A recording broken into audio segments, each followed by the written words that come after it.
नमस्ते मित्रांनो, king of stories या चॅनलवरती आपले स्वागत. वेगाने धूळ उडवत आलेली रिक्षा अचानक ब्रेक दाबून सोसायटीच्या गेटवर येऊन थांबताच मागे बसलेली कावेरी सावरत रिक्षावाल्याला म्हणाली, कितना पैसा हुआ भाई साहब? 15 रुपये मॅडम. मागे मीटरकडे पाहत रिक्षावाला पुटपुटला. तशी कावेरी खाली उतरली. पर्समधून 15 रुपये रिक्षावाल्याला दिले आणि तडक गेटच्या आत आली. तेवढ्यात केबिनमध्ये बिडी ओढत बसलेला गुरखा वॉचमन पटकन पुढे येत म्हणाला, नमस्ते मेम साब. नमस्ते जी. कैसे हो गुरखा? कावेरीनं हसत विचारलं. ठीक हूँ मेम साब. गुरखा बोलला, मेम साब ओ तुम्हारे बिल्डिंग का लिफ्ट आज भी चालू नहीं हुआ.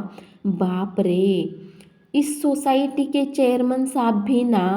बस म्हणत ती तडक पुढे निघाली. आज पुन्हा तब्बल 4 मजले तिला पायी चढून जावं लागणार होतं. आता ती अगोदरच कॉलेजमधून दमून आलेली प्रचंड थकली होती. यावेळी रात्रीचे 11:15 वाजलेले. इमारतीच्या गच्चीखाली रात्र किड्यांचा किर्र आवाज घुमत होता. शिवाय लिफ्टच्या दारावर लिफ्ट बंदचा बोर्ड लावला होताच. कावेरी थांबली नाही. तडक पहिला मजला चढून वर आली, मग दुसराही. परंतु तिसऱ्या मजल्यावर येताच तिच्या चालण्याचा वेग आपोआप कमी झाला होता. क्षणभर ती थांबली. अगदी सहज वळून तिने नजर फिरवली. गेटवर गुरखा निवांत बिडी पीत बसलेला दिसत होता. रस्त्या पलीकडच्या इमारतीतून चमकणारे मंद लाईट्स दिसत होते. तेवढ्यात अचानक रस्त्या पलीकडून एक कुत्रं वेगाने रस्त्यावर आलं आणि विचित्र आवाज काढून सोसायटीकडे भुंकू लागलं. क्षणभर त्या विचित्र आवाजाने कावेरी थरारली होती. परंतु तरीही स्वतःला सावरत ती तशी 4थ्या मजल्यावर आली. आता खरोखरच तिला धाप भरली होती. वरचा 5वा मजला तिचाच. 5व्या मजल्यावरचं तिचं रूम होतं. अखेर ती 5व्या मजल्याकडे वळत असतानाच अचानक 4थ्या मजल्यावरचा एक दरवाजा उघडला गेला. पाठोपाठ एक तीरासारखा आवाजही आला, कावेरी बहन. कावेरी थांबली. वळून पाहिलं. 4थ्या मजल्यावर राहत असलेली इन्स्पेक्टर कासिमची बायको बाहेर आलेली दिसली. तशी कावेरी मागे पाहून वळत हसत म्हणाली, भाभी तुम्ही आवाज दिला? हो, आत्ताच आलात? इन्स्पेक्टर कासिमच्या बायकोला विचारलं. हो ना, आज कॉलेजचं गॅदरिंग होतं म्हणून थांबावं लागलं.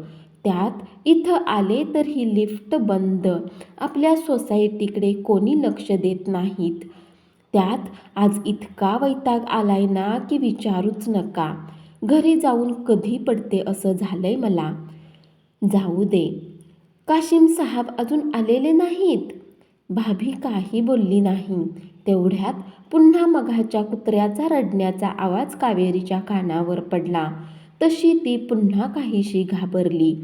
म्हणाली, मघापासून रस्त्यावरचे कुत्रं रडतंय का कोणास ठाऊक. कावेरी बहन. मध्येच भाभी बोलली, मला तुमच्याशी थोडं बोलायचं होतं. आत या ना थोडंसं. आत्ता नको, खूप उशीर झालाय. भाभी, अण्णा आणि माई वाट बघत असतील. फक्त 5 मिनिटे कावेरी बहन. मग आयुष्यात तुम्हाला केव्हाही बोलवणार नाही. आयुष्यात? कावेरी चमकली. भाभीकडे तिने निरखून पाहिलं. भाभीचा डावा डोळा चांगलाच सुजलेला दिसत होता. आज इन्स्पेक्टर करीमने भाभीला नक्कीच मारलं असावं याची कल्पना कावेरीला आल्याशिवाय राहिली नाही. मग ती कसलेही आढेवेढे न घेता भाभीबरोबर आत आली. आतमध्ये काही पसारा अस्ताव्यस्त पडलेला दिसत होता. बसा कावेरी बहन.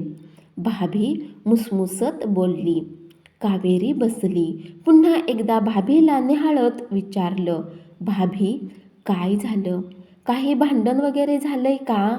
भाभी रडायला आलं. पदराने डोळे टिपीत भाभी म्हणाली, कावेरी बहीण, मी गेल्या 6 महिन्यापासून कासिमचा त्रास भोगते. विनाकारण तो माझा छळ करतोय. मघाशीच मला तो मारून बाहेर गेलाय.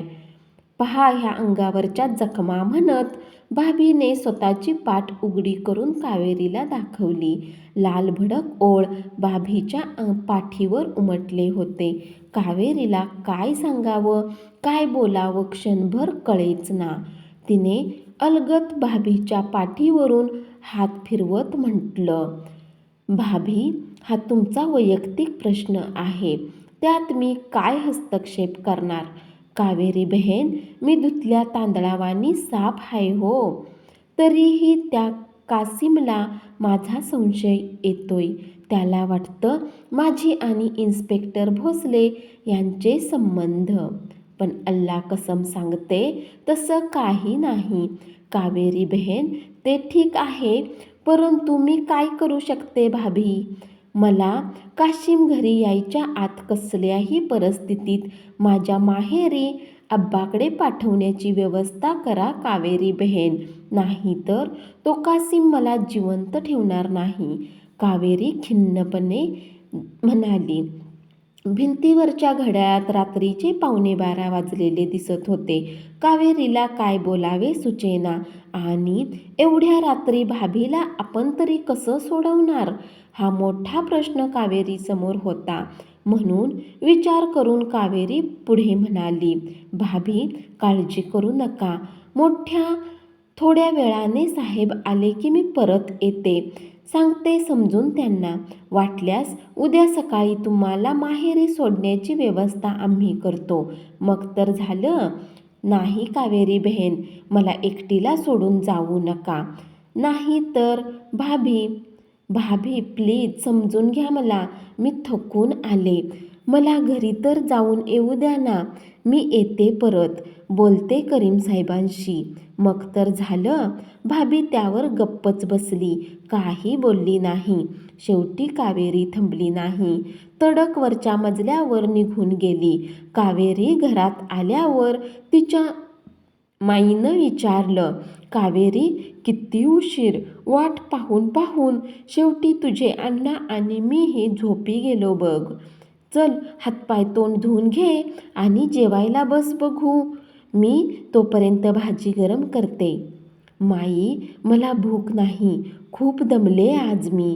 स्वस्त पडते जरा. अगं पण 2 घास तरी. नको ग, खरंच नको. पडते मी जरा, म्हणत कावेरी तडक तिच्या रूममध्ये आली.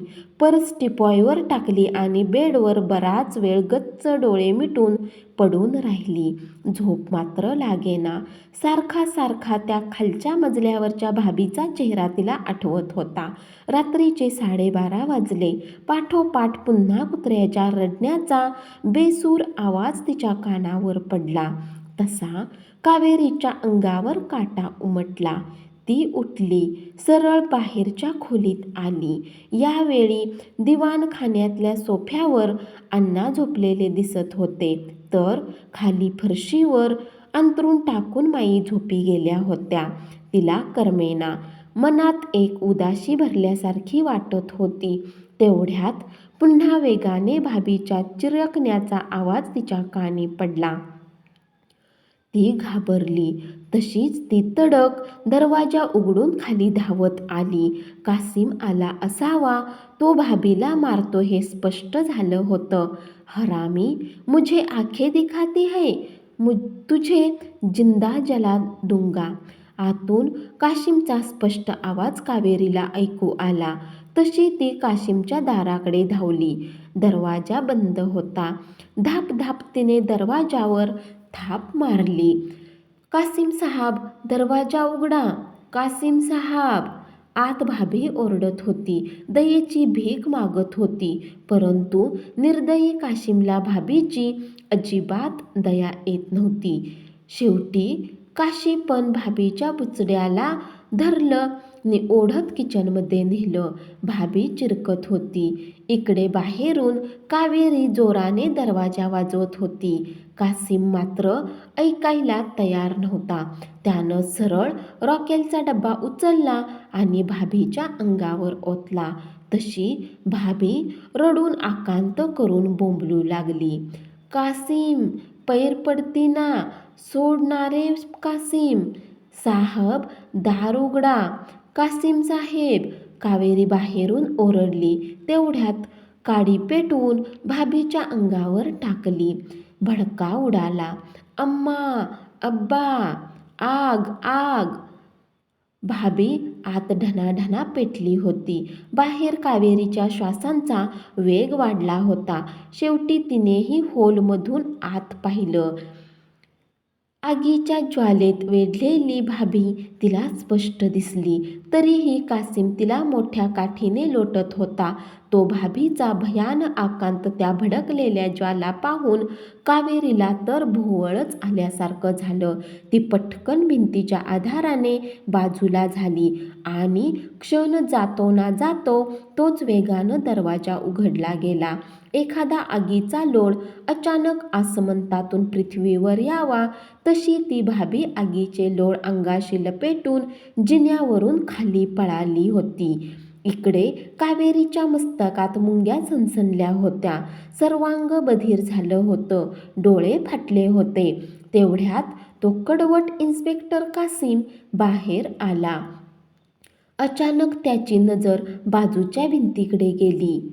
काय तमाशा लावलाय का इथे? कशाला बसलीस? कावेरीच्या सर्वांगाचं पाणी पाणी झालं होतं.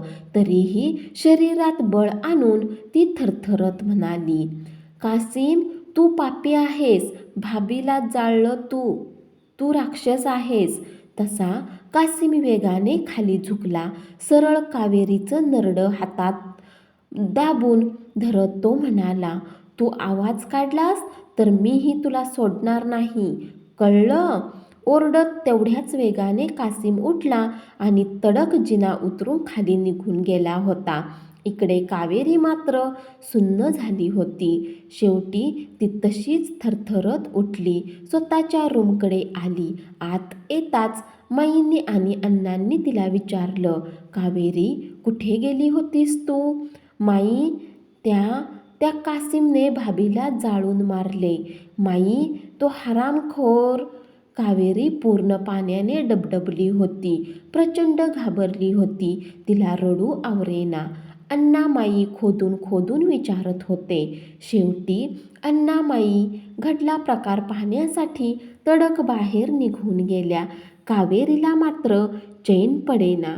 ती तडक आत गेली. पोलीस स्टेशनला फोनची रिंग घुमवली आणि म्हटले, मी चैतन्य सोसायटीमधून लेक्चरर कावेरी बोलते. इथे एक भयानक घटना घडली.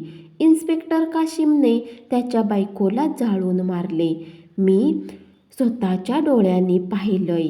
धन्यवाद.